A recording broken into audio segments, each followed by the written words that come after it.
অত্যাবশ্যকীয় ২৯৫ ওষুধের তালিকা বাতিলের সমালোচনা করেন বিশেষজ্ঞরা। অংশীজনের সাথে আলোচনা না হওয়ার অজুহাতে পুরো তালিকা বাতিল অগণতান্ত্রিক বলে মন্তব্য তাদের। পাশাপাশি স্বাস্থ্যসেবা সামর্থ্যের মধ্যে রাখতে সরকারের নিজস্ব ওষুধের ব্যবহার বাড়ানোর পরামর্শ তাদের। তবে মূল্য নিয়ন্ত্রণের বিরোধিতা করেছেন ওষুধ শিল্প মালিকরা। তাদের মতে এই খাতের বিকাশ চাইলে নিয়ন্ত্রণ বন্ধ করতে হবে। রোগীর ওষুধে সরাসরি ভর্তুকি দিতে পারে সরকার। সেরডাপ মিলনায়তনে এক সেমিনারে এসব কথা বলেন তারা। ফোটানোর ঝামেলা ছাড়াই নিরাপদ পানির জন্য ঘরে আনুন পিওরিট। কল করুন 16627।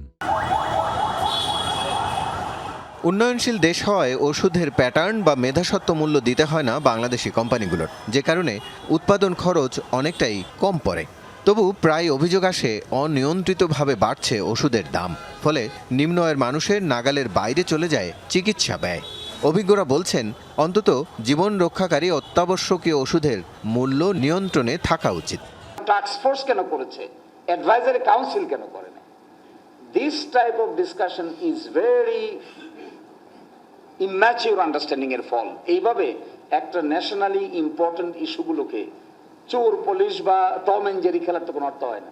অনেক নামকরা প্রফেসরদেরকে, এমনকি অ্যাসিস্ট্যান্ট প্রফেসরদেরকেও আমার আত্মীয় আছে ওর মধ্যে, চায়না যাচ্ছে, ওষুধ কোম্পানি পয়সা দিচ্ছে, রিট্রিটে যাচ্ছে, ফ্যামিলি সহ ওষুধ কোম্পানি পয়সা দিচ্ছে, পরিবারের চাল ডাল নুন তেলের পয়সা দেয়, তার ওখানে যে হাসপাতালে যে লোকজন তাদের পয়সা দেয়। কেন বন্ধ করবেন এসেনশিয়াল ড্রাগের লিস্ট? আপনি কেন মূল্য নিয়ন্ত্রণ বন্ধ করবেন? এই দুটো প্যারালালি থাকতে হবে, along with the quality of the medicine. সেখানে যেই 20% পপুলেশন ওষুধ কিনতে পারে না, সেখানে আপনি ভর্তুকি দিবেন। তাদের মতে স্বাস্থ্য ব্যয় সরকারের অংশ যৎসামান্য। সরকারি প্রতিষ্ঠান এসেনশিয়াল ড্রাগস কোম্পানি লিমিটেড এডিসিএলকে কার্যকর করে হাসপাতালে ফ্রি ওষুধ সরবরাহ বাড়ানোর তাগিদ দেন তারা। গোপালগঞ্জে ভ্যাকসিন প্ল্যান্ট কেন বন্ধ হলো জানি না, রাজনৈতিক কারণে মনে হয়। রাজনৈতিক কারণে একটা অঞ্চলের একটা কারখানা বন্ধ হয়ে যাবে, জমি অধিগ্রহণ করা হয়েছে, ম্যান পাওয়ার রিক্রুটমেন্ট করা হয়েছে, মনে হয় যন্ত্রপাতিও চলে আসছিল, কাজে সেটাকে পুনরায় চালু করা উচিত। আপনি কিডনি রোগের চিকিৎসা কে করাতে পারবেন বলেন? কতজন করাতে পারবেন? এইখানে যারা বসে আছেন কতজন করাতে পারবেন? সব আয় যারা করেন কেউ করাতে পারবেন না। তবে ফার্মাসিউটিক্যালস খাতের বিকাশে মূল্য নিয়ন্ত্রণ বড় বাধা বলে মনে করেন সংশ্লিষ্টরা। প্রাইস অ্যাডজাস্টমেন্ট করতে গেলে আমরা কি সেই কস্ট প্লাস সেই ফর্মুলাতে চলে যাব? এই ফর্মুলা বাস্তবায়ন করার শক্তি ডিজিডিএর নাই। এটা এতদিনও সায়েন্টিফিক্যালি করা হয়নি, কিছুটা আন্দাজে করা হতো যতটুকু রিভিউ হয়েছে।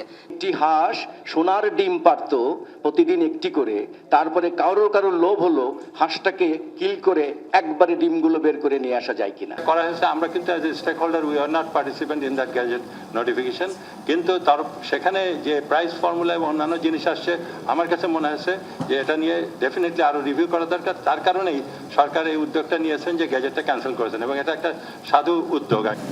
সেখানে তো এটা কমিশন রিকমেন্ড করছে যে primary health care should be government responsibility এবং সিটিজেন্স রাইট। অত্যাবশ্যকীয় হিসেবে ২৯৫টি ওষুধের মূল্য নিয়ন্ত্রণের সিদ্ধান্ত নিয়েছিল অন্তর্বর্তী সরকার। ব্যবসায়ীদের বাধার মুখে সে তালিকা বাতিল করে বিএনপি সরকার। রাসেল আহমেদ, যমুনা নিউজ, ঢাকা।